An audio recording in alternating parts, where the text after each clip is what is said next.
The mockery that changed everything. They laughed, they pointed. They recorded me with their phones as I swept the streets of downtown Charlotte with my torn shoe flapping against the cold October pavement. What they didn't know was that this moment of humiliation would become the catalyst that transformed my entire existence. My name is David. I'm 34 years old, and I've been a street sweeper for the Charlotte Department of Transportation for the past 8 years. Before you judge me or click away from this video, let me ask you something. Where are you watching this from? Drop a comment below and tell me which city you're tuning in from. And if this story resonates with you, please hit that subscribe button, because what I'm about to share will challenge everything you think you know about dignity, family, and second chances. The morning of October 15th started like any other. My alarm buzzed at 4:30 a.m. in my cramped studio apartment on the east side of Charlotte. The rent was $200 a month, almost my entire paycheck, but it was all I could afford. I pulled on my orange city-issued uniform, the same one I'd been wearing for 3 years, because they only gave us 2 sets and I couldn't afford to replace the faded, stained fabric that had become my second skin. As I laced up my work boots, I noticed the sole of my left shoe had finally given up. The rubber had separated completely from the leather, creating a gap that would let in every puddle, every piece of debris, every reminder of how far I'd fallen from the life I once knew. You see, 8 years ago, I wasn't David the street sweeper. I was David Harrison, junior partner at Harrison & Associates, the family law firm my grandfather built from nothing in 1952. I had a corner office on the 20th floor of the Wells Fargo Center, a BMW in the parking garage, and a trust fund that guaranteed I'd never want for anything. But pride, as they say, comes before the fall. The October air bit through my thin jacket as I walked to the city maintenance yard. Charlotte's skyline loomed ahead, those glass towers reflecting the early morning sun like mirrors of everything I'd lost.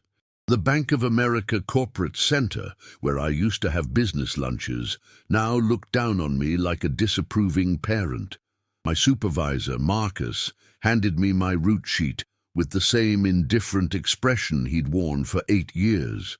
Downtown district again, David. Festival in the park this weekend, so they want everything spotless. I nodded, grabbed my push broom and mobile cart, and headed out into the city that had once belonged to me. The streets were already busy with the morning rush. Business people in sharp suits hurried past, their eyes fixed on their phones, stepping around me like I was just another piece of urban furniture. I'd learned to be invisible years ago. It was easier than seeing the recognition flash across familiar faces, easier than watching former colleagues cross the street to avoid me. I was sweeping near the intersection of Trade and College when it happened. A group of teenagers, probably cutting school, noticed my flapping shoe.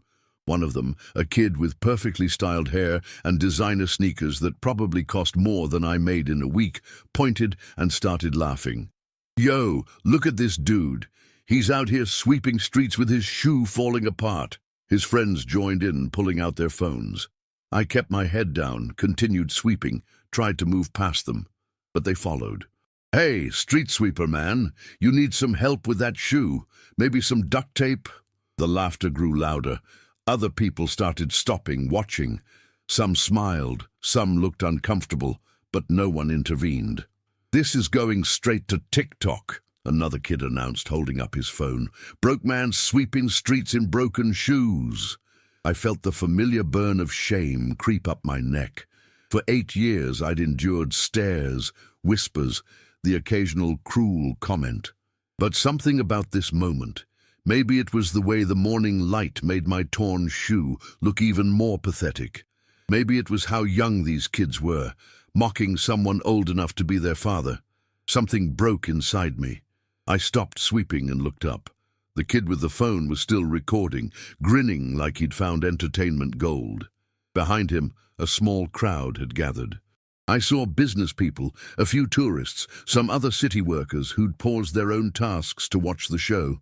"You want to know about these shoes?" I said, my voice carrying across the intersection. The teenager's laughter died down. The kid lowered his phone slightly. These shoes have walked every street in downtown Charlotte for 8 years. They've been through rain, snow, scorching summer heat, and bitter winter mornings. They've stepped over broken glass to keep your sidewalks safe, through puddles of things I won't describe to keep your city clean. My voice grew stronger. People were listening now, really listening.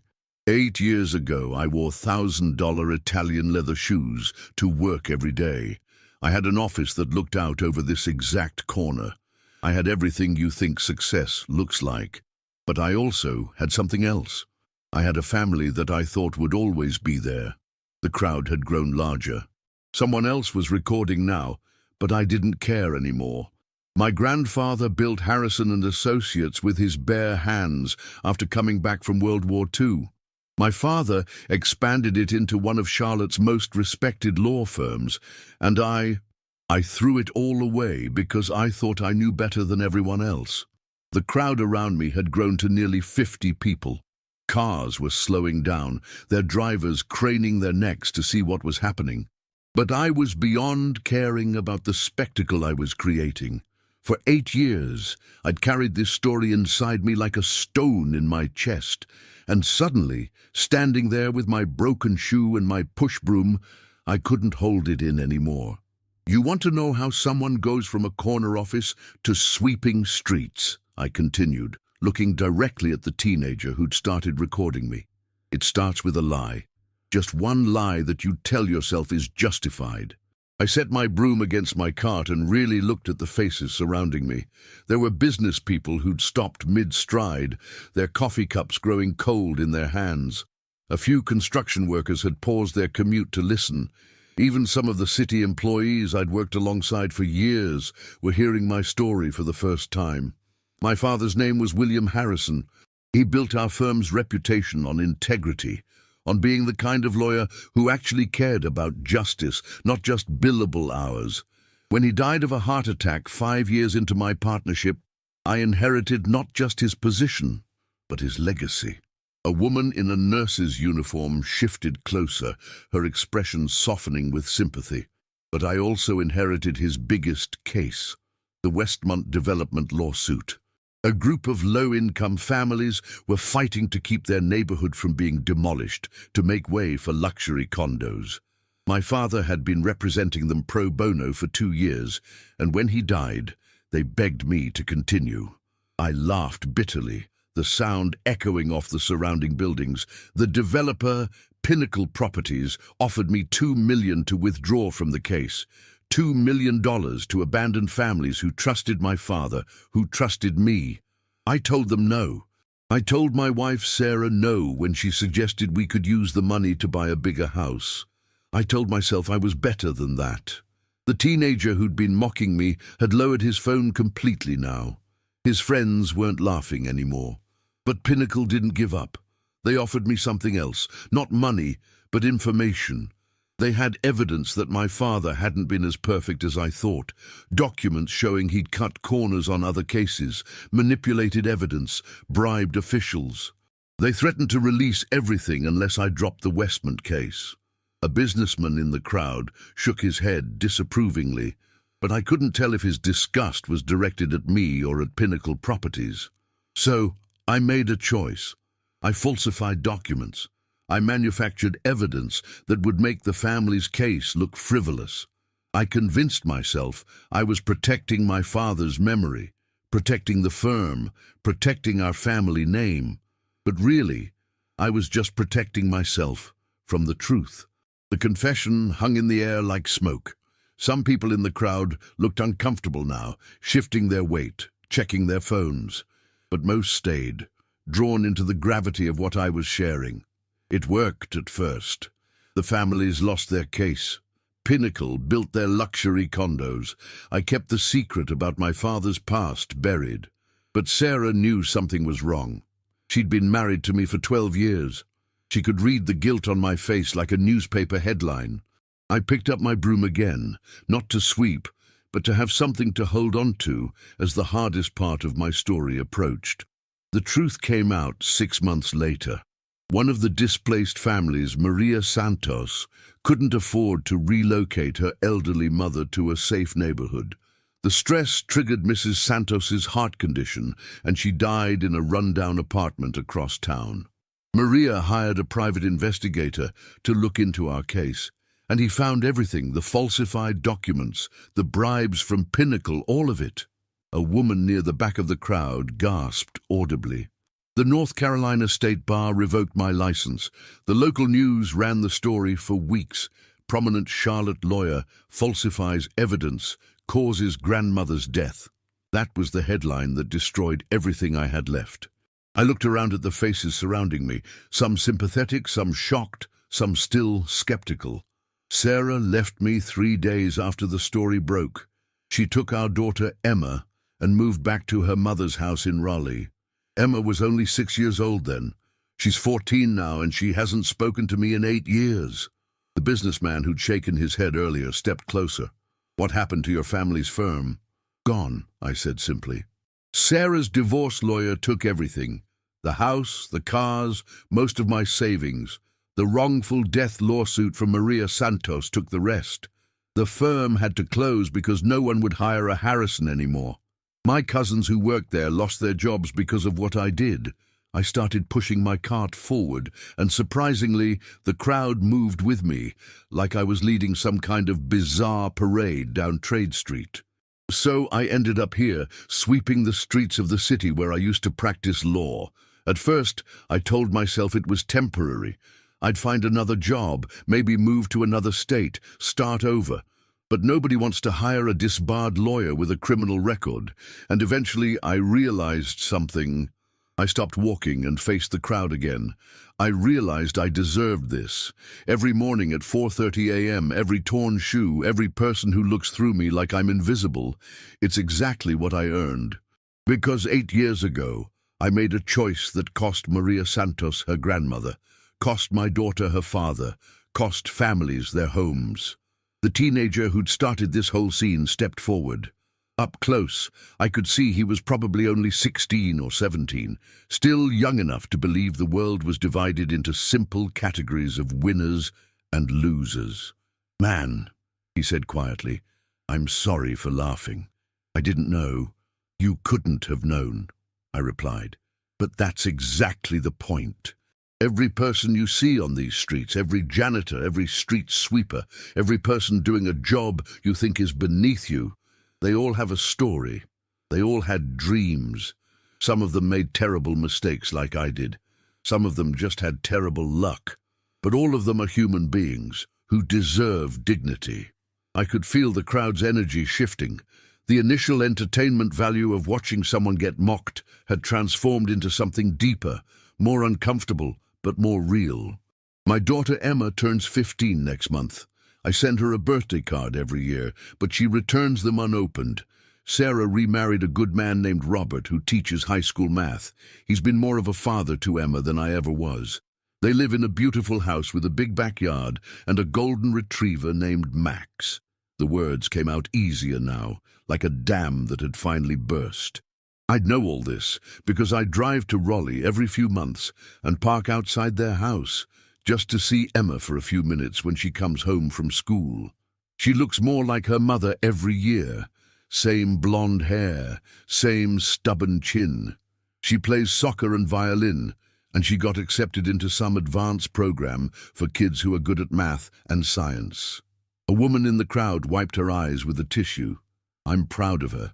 And I'm proud of Sarah for building a life without me. But I also know that every achievement Emma has, every goal she reaches, she does it while carrying the shame of having a father who's a disgraced street sweeper. That's the real punishment for what I did, not the lost money or the lost status, but knowing that my daughter has to explain to her friends why she doesn't have the same last name as her father, why she can't talk about her real dad at career day. The crowd was completely silent now. Even the traffic seemed quieter, like the whole city was listening. If you're still watching this, comment below and let me know what you think about second chances.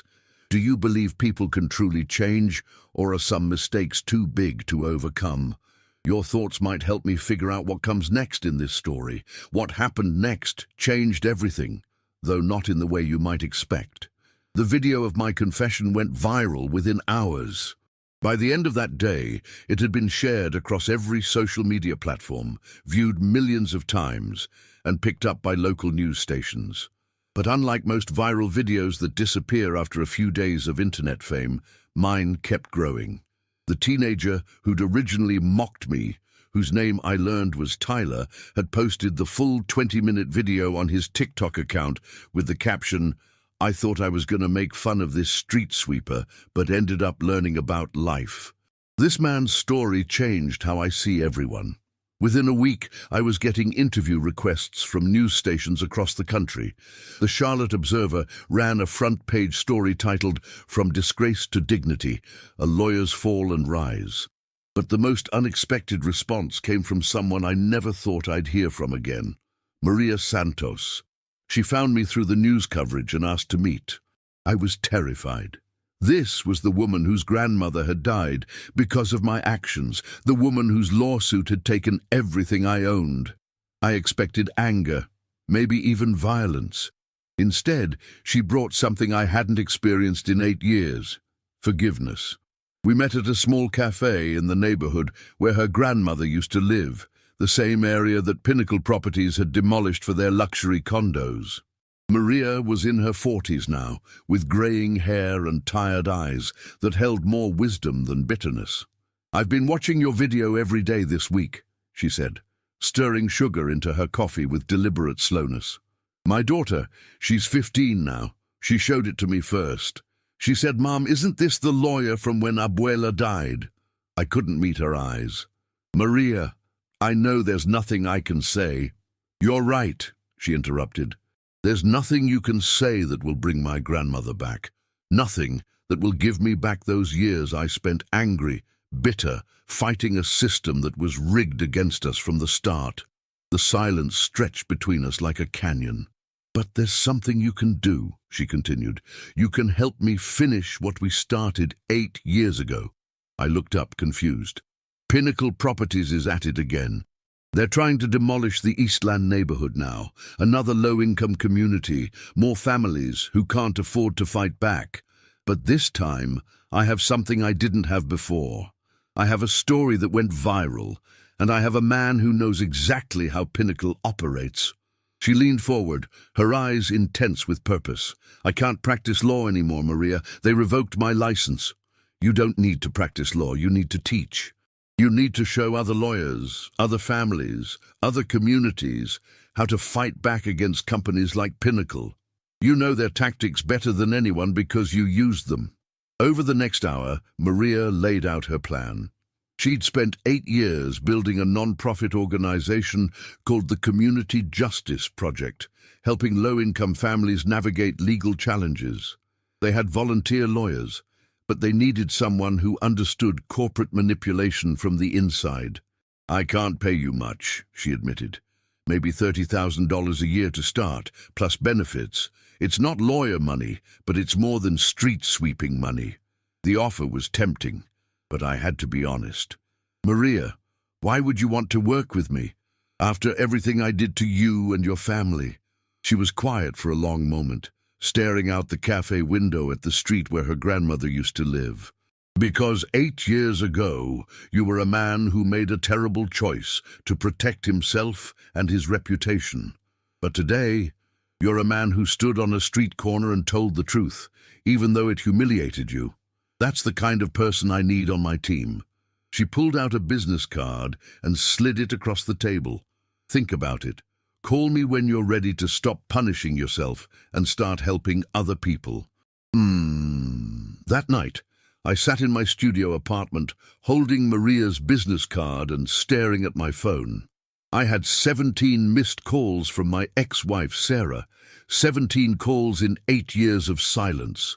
When I finally worked up the courage to call her back, her voice was different than I remembered, older but also softer somehow. "David," she said, and just hearing her say my name made my chest tight.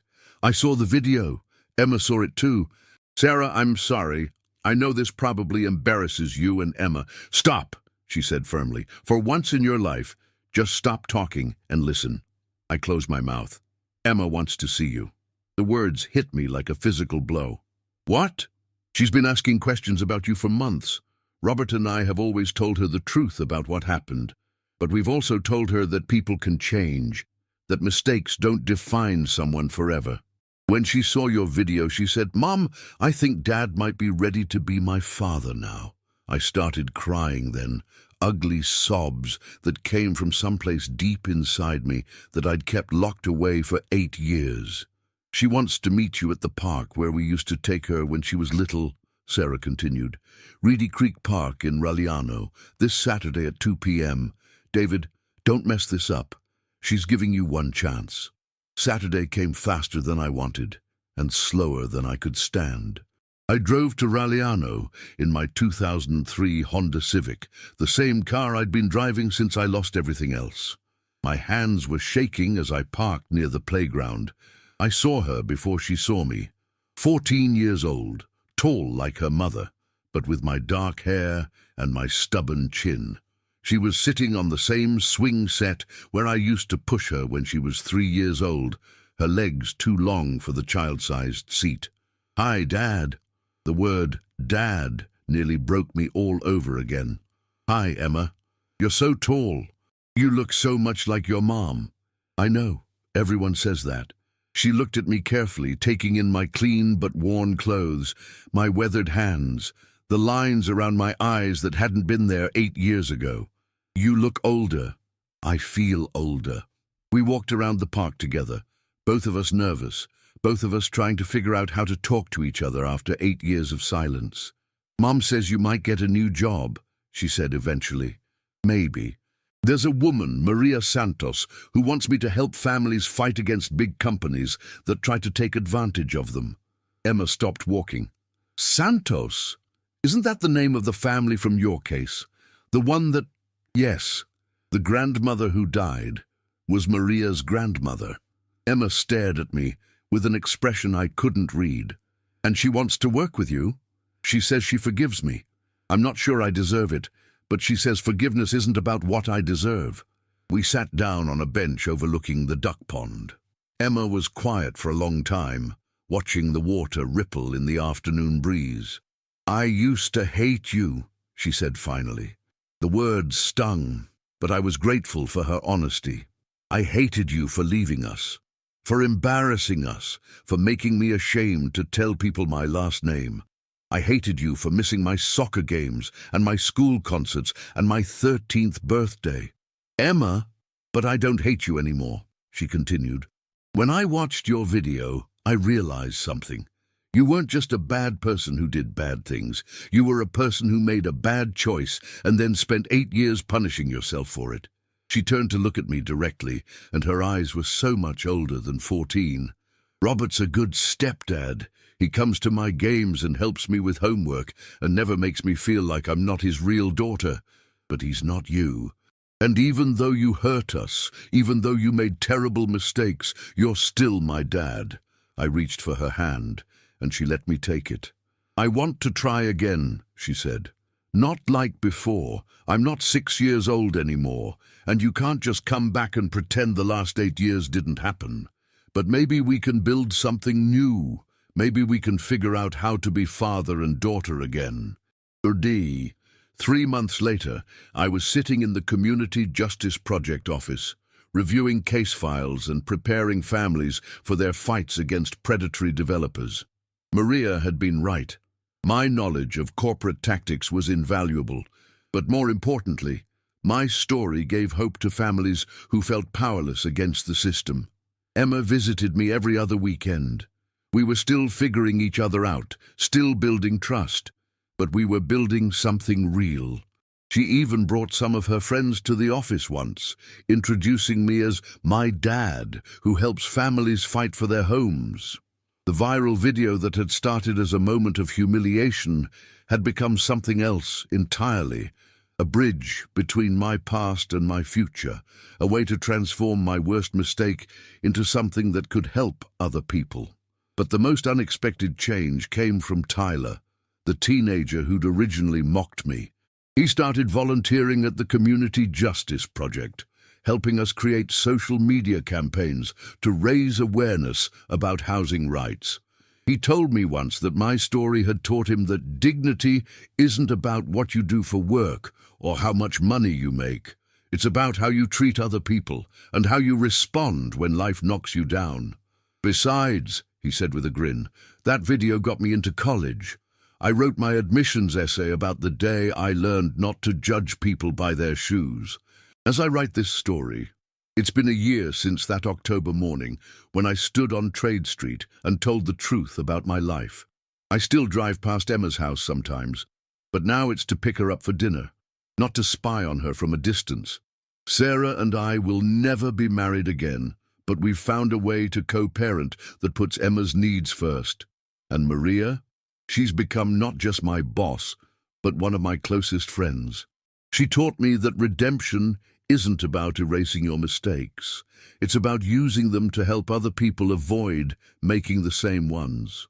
So if you're watching this and you're struggling with shame, with mistakes you think are too big to overcome, with a life that didn't turn out the way you planned, remember this: your story isn't over. The worst thing you've ever done doesn't have to be the most important thing about you. Sometimes the path to redemption starts with a torn shoe and the courage to tell the truth. If this story touched you, please subscribe and share it with someone who might need to hear it. And remember, we're all just walking each other home, one step at a time. The end.